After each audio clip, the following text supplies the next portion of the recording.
ಪುಷ್ಪ ಪ್ರಪಂಚಕ್ಕೆ ನಿಮ್ಮೆಲ್ಲರನ್ನು ಪ್ರೀತಿಯಿಂದ ಸ್ವಾಗತಿಸುತ್ತಾ, ಇಂದು ನಾನು ಕೈತೋಟದಲ್ಲಿ ಕಂಡಂಥ ಒಂದಷ್ಟು ಅಂಶಗಳನ್ನು ನಿಮ್ಮೊಂದಿಗೆ ಹಂಚಿಕೊಳ್ತಾ ಇದ್ದೇನೆ.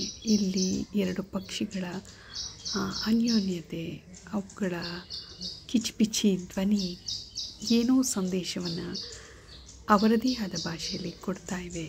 ನೋಡಿ, ಆನಂದಿಸಿ. ಮುಂದೆ ಒಂದಷ್ಟು ಮಾತನಾಡೋಣ.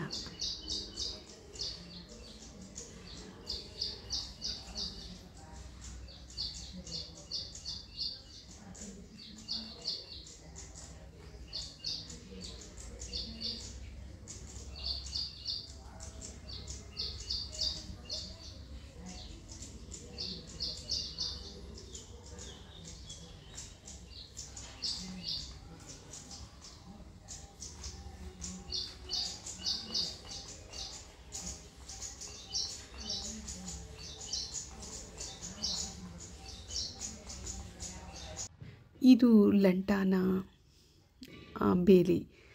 ನನ್ನ ಕೈತೋಟ ಅಂದರೆ ನನ್ನ ಕೈತೋಟ ಅಲ್ಲ, ನಮ್ಮ ಪಕ್ಕದ ಖಾಲಿ ಜಾಗದಲ್ಲಿ ಒಂದಷ್ಟು ಗಿಡಗಳನ್ನು ಹಾಕ್ಕೊಂಡಿದ್ದೇನೆ.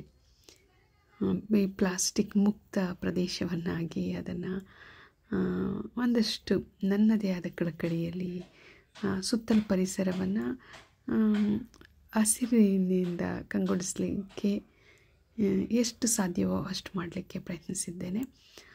ಹಾಗಾಗಿ ನಾನು ನೆಟ್ಟ ಗಿಡಗಳ ರಕ್ಷಣೆಗಾಗಿ ಈ ಲಂಟಾನ ಬೇಲಿಯನ್ನು ಹಾಕಿದ್ದೇನೆ.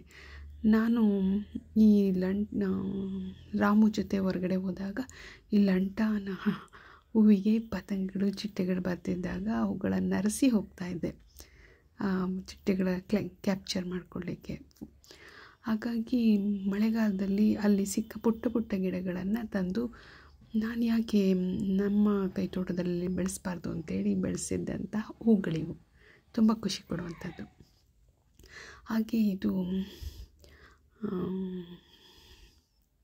ಗೊತ್ತಿರಬೇಕು ನಿಮಗೆ, ಈ ಹೂವು ಯಾವುದಂತ ಹೇಳಿ. ಹುಳಿ ಚಿಕ್ಕ, ಅದು ಗಿಡದಲ್ಲಿ ಕಂಡಿದ್ದಂತಹ ಹೂವು. ಇದು ಮರಳೆ, ಅದು ಪಾಟಲ್ಲಾದ್ರಿಂದ ಹೆಚ್ಚು ಹೂವು ಬಿಡದೆ ಅಲ್ಲೊಂದು ಇಲ್ಲೊಂದು ಬಿಡ್ತಾ ಇದೆ, ಅದನ್ನು ಕೂಡ ಸರಿ ಹಿಡಿದೆ. ಇನ್ನು ಕಾಕ್ಸ್ಕುಂಬ್ ಅಥವಾ ಕೋಳಿ ಜುಟ್ಟಿನ ಹೂವು ಅಂತ ಹೇಳುವಂಥ ಈ ಹೂವು ಎಲ್ಲೋ ಬೀಜ ಹಾರಿ ಹುಟ್ಟಿರುವಂಥದ್ದು. ಈಗ ಆ ಹೂವಿನ ಕಾಲ ಅಲ್ಲದ್ದರಿಂದ ತನಗೆಷ್ಟು ಹೂವು ಅರಳಿಕ್ಕೆ ಸಾಧ್ಯವೋ ಅಷ್ಟು ಹರಳಿದೆ. ನೋಡಲಿಕ್ಕೆ ಖುಷಿಯಾಗತ್ತೆ. ಇದು ಸುಗಂಧರಾಜ. ಇದು ತುಂಬ ದಿನ ಆಯಿತು ತಂದು. ಇದಕ್ಕೆ ಸರಿಯಾದ ಆರೈಕೆ ಗೊಬ್ಬರ ಇಲ್ಲದೆ ಹೂ ಬಿಡ್ತಿರಲಿಲ್ಲ. ನಾನು ಒಂದಷ್ಟು ಕೊಟ್ಟಿಗೆ ಗೊಬ್ಬರವನ್ನು ಹಾಕಿ ಈ ಮಟ್ಟಿಗೆ ಹೂವನ್ನು ಬರಲಿಕ್ಕೆ ಕಾರಣ ಆಗಿದೆ. ಹೂವು ನೋಡಲಿಕ್ಕೆ ಒಂದು ರೀತಿ ಸುಂದರವಾದ ತೇರಿನಂತೆ ಕಂಗೊಳಿಸುತ್ತೆ. ತೇರು ಕೂಡ ನಾವು ಈ ಮಟ್ಟಿಗೆ ಶೃಂಗಾರ ಮಾಡಲಿಕ್ಕೆ ಸಾಧ್ಯ ಇಲ್ಲವೇನೋ. ನೈಸರ್ಗಿಕವಾಗಿ ಹೂವಿನ ಆಕರ್ಷಣೆ ನಿಜಕ್ಕೂ ಸೊಗಸು. ಅದನ್ನು ವರ್ಣಿಸಲಿಕ್ಕೆ ಪದಗಳು ಸಾಲದೇನೋ. ಈ ಸುಂದರವಾದ ಹೂವು ನಮಗೆ ಪೇಟೆಯಲ್ಲಿ ಸಿಗ್ತಕ್ಕಂಥ ಸುಗಂಧರಾಜವನ್ನು ಹೋಲದೆ ಇದು ಹೆಚ್ಚು ಪಟಲಗಳನ್ನು ಒಳಗೊಂಡಿದೆ. ಇದನ್ನು ಪೂಜೆಗೆ ಬಳಸ್ಬೋದು, ಮತ್ತು ಪುಷ್ಪಾಲಂಕಾರಕ್ಕೆ, ಮತ್ತು ಗಿಡದಲ್ಲೇ ಹಾಗೆ ಬಿಟ್ಟರೆ ನೋಡಲಿಕ್ಕಂತೂ ಕಣ್ಮನ ಸೆಳೆಯುವಂಥದ್ದು. ಚಿಟ್ಟೆ, ಜೇನುನೊಣಗಳು, ಪಕ್ಷಿಗಳಿಗೆ ಕೂಡ ಖುಷಿಯನ್ನು ನೀಡುವಂಥದ್ದು. ಇದು ಸೋಂಪಿನ ಹೂವು ಬಿಟ್ಟಿರೋಂಥ ದೃಶ್ಯ. ಇದ್ರ ಗಿಡ ಆಗೊಮ್ಮೆ ನೆಟ್ಟಿದ ಬೀಜ ಅಲ್ಲಿ ಇಲ್ಲಿ ಹುಟ್ಟಿ ಅದರ ಸೀಸನ್ ಬಂದಾಗ ಅದರ ಬೀಜ ಎಲ್ಲಾದರೂ ಅಲ್ಲಿದ್ದರೆ ಮೊಳೆತು ಹೂವಾಗಿರೋವಂಥದ್ದು. ನಾನಂತೂ ಹಾಕಿಲ್ಲ ಇದಕ್ಕೆ. ಈ ಹೂವಿಗೆ ಗ್ರಾಸ್ಹೂಪರ್ ಜಾತಿಗೆ ಸೇರಿದಂತಹ ಒಂದು ಇನ್ಸೆಕ್ಟ್ ಬಂದಿದೆ. ಅದು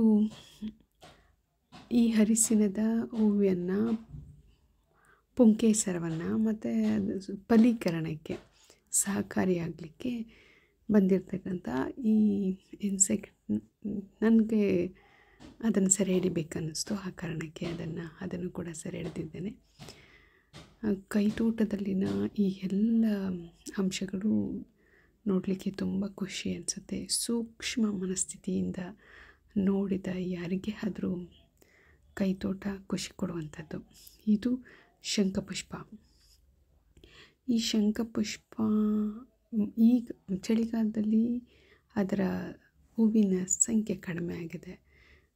ತುಂಬ ಮಳೆಗಾಲದಲ್ಲಿ ಅತಿ ಹೆಚ್ಚಾಗಿ ಹೂ ಬಿಡ್ತಿದ್ದ ಶಂಖಪುಷ್ಪ ಆ ಹೂವನ್ನು ಚಿಟ್ಟೆ ಜೇನ್ನೊಣಗಳು ಪುಟ್ಟ ಪುಟ್ಟ ಪಕ್ಷಿಗಳಿಗಾಗಿಯೇ ನಾನು ಹಾಗೆ ಬಿಟ್ಟಿದ್ದೆ. ಕೆಲವೊಮ್ಮೆ ಈಗ ಆಲ್ರೆಡಿ ನೀವು ನೋಡಿರ್ತೀರ ನನ್ನ ಪುಷ್ಪಾಲಂಕಾರದಲ್ಲಿ ಇದರ ಹೂಗಳನ್ನು, ಶಂಖಪುಷ್ಪದ ಹೂಗಳನ್ನು ಬಳಸ್ಕೊತಿದ್ದೆ.